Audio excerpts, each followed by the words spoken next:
निखोज आदिवासी युवक मांगता आजिकाली बाहर राज्य रे काम जोगाई देबाकू कही किछि दलाल सरल आदिवासी लोक मानू शिखाई बाहर राज्य को नहीं जाउछंती। कोविड परठारु साधारण लोके चलिबाकू बहु असुविधार सम्मुखीन होउछंती।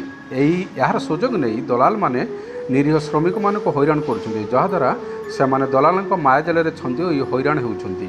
एभली एक खबर आमर हस्तगत होईछि। घटना घटी मयूरभंज जिला कप्तिपदा ब्लॉकर बण जंगल घेरा मांकड़पड़ार कुदुपुटुली गाँव में। यह गाँवर 45 वर्षर युवक बुर्जु महाकुड़ पुत्र मांगता महाकुड़ से पंचायत हाथीमंडार मुचिराम सोरेन बाहर राज्य अर्थात केरल को काम करने नहीं गला। कंपानी रे छाड़िबा परिवर्ते अधा रास्तार ट्रेन ओह्लई पलाई गला। एमाने कंपानी को जाई एक घरोई तेल कंपानी रे रहिले। सेठारे रहिबार असुविधा हेबारु अन्य एक ट्रेन रे घर को फेरी आसुथा बेले केउ आड़े गला ताहार आज पर्यंत कौन संधान मिलनी।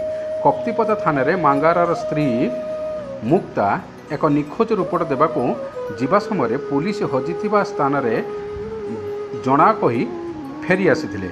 अभियोग कारण करिवार होछि मो ना सिनी महाकुड़, मो बापा ना मांगता महाकुड़। आज्ञा तांकर बाहर को जीवा पई कथा थिला। हां थिला होछि केत तारिख अछि? 15 तारिख शुक्रवार दिन। आज्ञा गले एटू 10टा कोन टाइम रे गले। हां ट्रेन थिला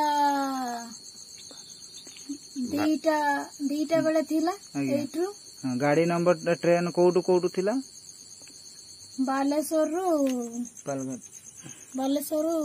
पालघाट आज्ञा पंते थिला। हां आ ट्रेन नंबर जानि चंती आपण? Train number 222643। आज्ञा एटा कोन थिला? पटना एक्सप्रेस। पटना एक्सप्रेस थिला। हां तापरे यही संवाद को अधिक अधिक शेयर कले हुए विचाराटी मिल जाई पारंता। कप्तिपारू विकास चंद्र भूया रिपोर्टर उपथाड़िया न्यूज।